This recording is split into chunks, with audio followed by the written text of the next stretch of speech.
सुलभा पुरुषा राजन् सततं प्रियवादिनः अप्रियस्य च पथ्यस्य वक्ता श्रोता च दुर्लभः। मेरे सभी प्रियजनों को बहुत बहुत सादर नमन, वंदन, प्रणाम और आशा है कि आप सभी जन अपने अपने घर पर बहुत सकुशल होंगे। कल लॉकडाउन और 2 हफ्ते के लिए बढ़ गया है, तो आप सभी के लिए घर पर रहने का थोड़ा सा समय और मानिए बढ़ कर के जा रहा है। और ऐसे समय में ही बैठ कर के कुछ चिंतन करना, कुछ अध्ययन करना, यही तो इस समय हम लोगों के पास एक बहुत अच्छा मौका है, अवसर है। तो आज मैं पढ़ रहा था और पढ़ते समय मुझे एक बात बहुत अच्छी समझ में आई। कुछ दिन पहले किसी ने मुझसे कहा था कि धर्म हमें इतना बांधता क्यों है, ऐसा करो ऐसा न करो, इतने सारे बंधनों में धर्म ने हमें बांध दिया है, तो व्यक्ति आगे कैसे बढ़ेगा, कैसे वो जीवन में कुछ कर पाएगा। लेकिन सबसे पहली बात तो ये देखिए, हमारे जो ऋषि मुनि रहे, जिनकी हम बात करते हैं, तो चाहे चिकित्सा शास्त्र हो, विमानन शास्त्र हो, चाहे वाहन संबंधी शास्त्र हो, कुछ भी निर्माण करने वाली वस्तु हो, हमारे ऋषि मुनियों के समान तपस्वी कौन होगा जिन्होंने कर्म भी किया, तप भी किया। लेकिन वहीं बहुत सारे ऐसे नियम हैं जिनसे हम अनभिज्ञ रह जाते हैं, जिनके विषय में हम कभी जान नहीं पाते हैं। हमें उनके विषय में भी जानकारी हो तो ज़्यादा अच्छा है।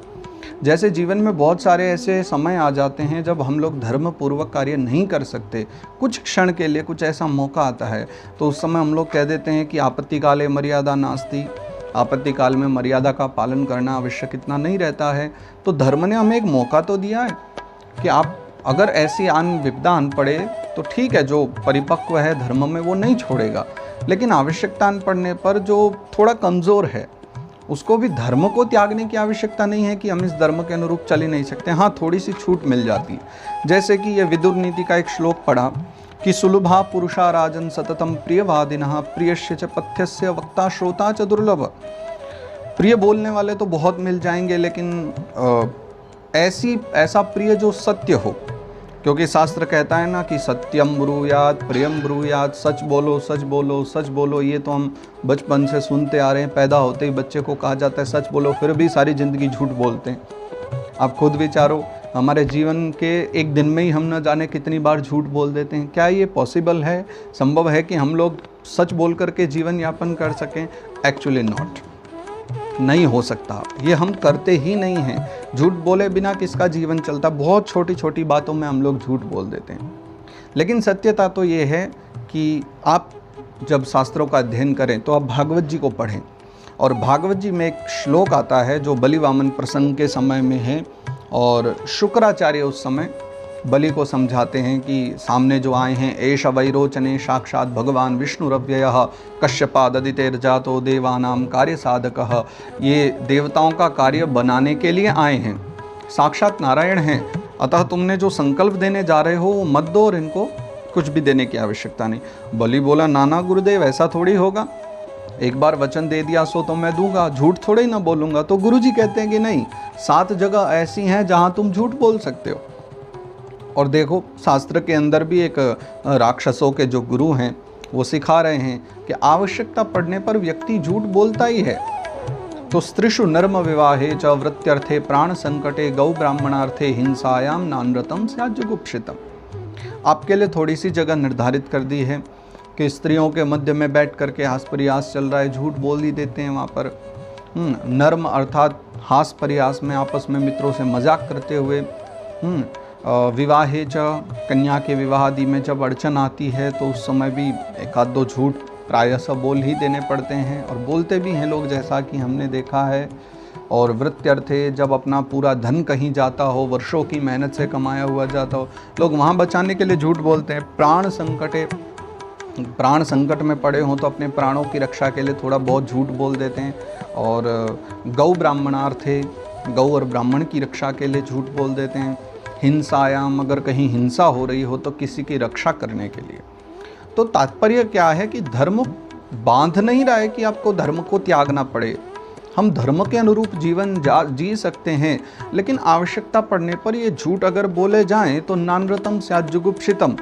ऐसा कहते हैं, भागवत जी में भी लिखा है कि इनका उतना अपराध नहीं होता जितना कि आप व्यर्थ में झूठ बोल करके अपराध कमाते हैं और बात को बढ़ा देते हैं। इनमें हाँ, माना एक बात स्पष्ट है कि अगर आप अति सर्वत्र वर्जयेत, ये भी धर्म ने कहा है। अगर आप अति करोगे, इतने झूठ बोले जाओगे कि जिनका कोई पारावार ही नहीं है, तो स्वाभाविक है कि वो तो आपके आने वाले भविष्य को बिगाड़ेगा। झूठ भी उतना ही बोलना चाहिए जितने की बहुत परम आवश्यकता पड़े तो उसका दोष नहीं लगता। ये एक भावना है, एक चर्चा है जो भागवत जी में आई। बाकी हमारा धर्म तो ये कह रहा है ना कि सत्यम ब्रूयात, प्रियम ब्रूयात, न ब्रूयात सत्यम अप्रियम। सत्य बोलो, प्रिय भी बोलो, लेकिन ऐसा प्रिय मत बोलो जो असत्य हो, झूठा हो, और ऐसा असत्य भी मत बोलो जो कड़वा हो। तो विदुर नीति कहती है, विदुर नीति में विदुर जी महाराज कहते हैं कि सुलभाः पुरुषाः राजन सततम प्रियवादिना। सदा ही प्रिय बोलने वाले लोगों का मिल जाना कोई कठिन नहीं है। हम तो बहुत खुश होते हैं कि जब हमारे प्रिय बोलने वाले मिल जाते हैं, हृदय खुश हो जाता है। लेकिन अप्रिय बोलने वाले मिल जाते हैं, उस समय खुशी भले ही ना हो, लेकिन एक जिज्ञासा बढ़ जाती है। क्योंकि प्रिय बोलने वाला व्यक्ति जो होगा वो हमारे हृदय को प्रसन्न करेगा, लेकिन अप्रिय बोलने वाला व्यक्ति भी हमारे जीवन में, हमारी उन्नति में कोई बाधक नहीं है, बल्कि हमारी उन्नति का मार्ग प्रशस्त करने वाला है। निंदक जब जब आता है तो आपकी बुराई करके जाता है, जिससे हमें पता चलता है हमारे अंदर की कमियां क्या है, और हम उन कमियों को समाप्त करके उन्नति की ओर बढ़ सकते हैं। इसलिए संत कहते हैं कि निंदक नियरे राखिए आंगन कुटी छवाए। उनकी भावना बस इतनी सी थी कि निंदक जब बोल करके जाते हैं तो क्रोधित होने की बजाय, और हम लोग यही करते हैं ना, अभी जितने भी हमें मिलते हैं और आकर के कहते हैं कि इनके अंदर ये कमियां हैं, आप ऐसे ऐसे करते हैं, तो उनको सुनो, सुन करके खुश हो कि चलो अपने वाले तो थोड़ा घबरा करके नहीं कहते कि बुरा न मान जाए। कम से कम ऐसे अनजान लोग जो हमें जानते ही नहीं, वो कितनी बुराई करके जाते हैं और हम समझते हैं इन्होंने अच्छी बात कही है। तो खुशी के साथ उन्नति का मार्ग प्रशस्त होना चाहिए। तो सुलभः पुरुषा राजन सततम प्रियवादिना। और ऐसे समय में जब कल लॉकडाउन और 15 दिन के लिए बढ़ गया है, तो स्वाभाविक है अब आप घर में ही रहेंगे। और सरकार अगर प्रयास करे तो अच्छा है कि जो लोग भैया बाहर फंसे हैं वो अपने अपने घरों तक पहुंच जाएं। और उनके लिए तो मैं बहुत बहुत धन्यवाद दूंगा कि जिन लोगों ने इस समय वास्तविकता में मानवता दिखाई है। और ऐसे समय में जब कहीं कहीं लोग भूखे रहे हों, कहीं तक समय पर खाना ना पहुंचा हो, ऐसे में बहुत लोगों ने जो व्यवस्थाएं की है उन सब के लिए भैया बहुत बहुत साधुवाद, बहुत बहुत धन्यवाद।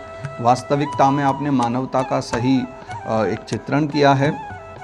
क्योंकि पिछले 1.25 महीने से हम भी एक जगह पर अपने पानीपत में बैठे हुए हैं, कुरुक्षेत्र कथा करके आए, और 21 तारीख को हम कथा विश्राम करके आए थे। 22 तारीख को जनता कर्फ्यू लगा और उस दिन से यहीं बैठे हैं, कहीं जाना भी नहीं हो पाया। 5 हफ्ते बीत गए। 22 तारीख से आज आप हिसाब लगा लीजिए, 1 महीने से ज़्यादा, 5 सप्ताह बीत चुके हैं।